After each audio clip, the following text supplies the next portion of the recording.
It's a struggle because even the good foods that we know are good become more popular, and when they become more popular, they become more processed so they can make it cheaper. Yeah. So like, let's say like there's some versions of soy that are good. If you get organic soy, maybe soy milk, tofu, and tempeh. Man, I don't have to tell you to eat those things, but these are things I eat. But if you have other forms of soy, like a soy burgers and other things, they're more processed. They're more processed. So if you eat them a lot, like if you didn't eat meats and you'd be eating a lot of that, you start to get stomach aches and stuff because it's more processed. You know what I mean? So what do they call it? Like a protein bar with soy proteins and stuff. Those are more processed, like any other candy bar in there. So what happens is that you start to get a decay in the body as well, because now you're getting processed food. So look, if you was to try to change your diet, what you look at is first the meats that have the most fats and immediately get rid of pork. Then what you do is cut down dairy to little or zero, zero being the best, because you don't really need those type of fats that aren't really absorbable like that. True. And there's many ways to replace those, especially if you don't like the way it tastes. Then the processed food. So there are things that you eat from boxes though, but do your best not to eat from a box. You know what I mean? That's hard, right? But you do your best. So what I mean by like a box, like crackers, anything in a bag, anything in a wrapper. Like you try to count all the shit that's in a wrapper and shit. And then you say, listen, I'm gonna leave this shit alone. You know what I mean? I'll try to get a natural food. That like that deli, that had all types of good shit, the fancy shit. But they had apples, bananas, all that kind of shit. Shit that nobody wanna eat. It's crazy. It's true, because in most homes, especially when you have a family, you know, with teenagers and stuff, put a banana on the table and she's gonna be there for weeks. Put a pizza on the table, a candy bar, chocolate, she's going in a second. But see, this is, you know, she was asking about like, with my daughter, right? Because my daughter's gonna be 4 in October. October what? October 2nd. So her whole life she's been vegan, no meats, dairy, and stuff like that. I can't get her to eat even a vegan ice cream or a vegan cookie that my wife makes. So when my Earth bakes something that's totally vegan, healthy, that's like a good snack, like it's a healthy snack, spelt flour, stuff like that. Like you can't make a treat healthy that she won't eat it. She won't try it. But she'll eat fruits all day.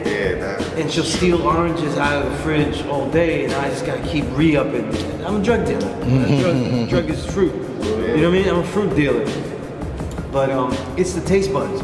If you get them used to the same taste buds, then like my vice was never like sugar, or obviously can't be dairy, but was like salt snacks. So obviously when I gave like a salt snack that was vegan to my daughter, she was feeling it.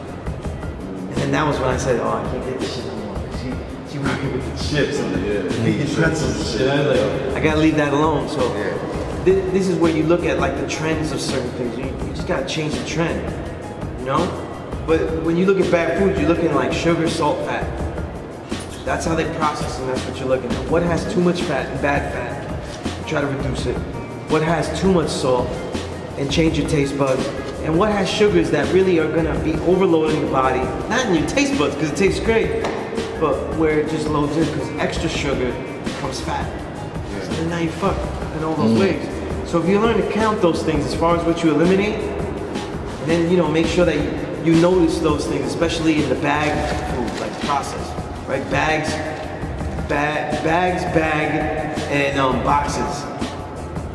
It changes your whole diet, because maybe to get full now, you say, you know what, I'm gonna have a banana. Yeah, I did so the other day. I'm like, yo, I'm gonna go to the store. I'm sure they gotta make plans. But now, I'm just gonna grab a banana in the shake, water. right? Like you know, like a protein shake. They make these vegan. They make these with raw living foods, and they mash them up all together. You put a banana, you put some raw oats in there, because you can actually drink raw oats. You know what I mean? If you get the instant oats, you can drink them like that without even cooking them, and mix them into a juice. You can drink that. You know what I'm saying? It's about trying different things and changing your taste buds. Yeah. The healthy foods are more expensive. Yeah. But at the same time, when you start to eat the healthy foods, you eat less of them and get more out of them. That's true. You feel me? So like, let's say like a brown rice. You know when you eat white rice, you eat this much. Yeah. When you eat brown rice though, you get used to it, you eat this much. Very true. If you change it to like quinoa and you learn how to make that, you can make that taste like rice. I don't know, you Latino, right? Yeah. From where? Venezuela. Venezuela, right? Well, Martha's Dominican, right? So she makes mole, right? You know, the beans and the rice together, right? And everybody makes some version of that everywhere in Latin America, right? And the Haitians make some good mole, right? They know what they're doing. But you can do that with quinoa.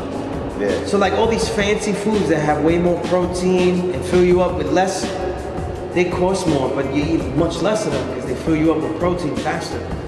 They can be cooked and made just as tasty as anything else. You just gotta have skill. It's worth it too. If Mega did this.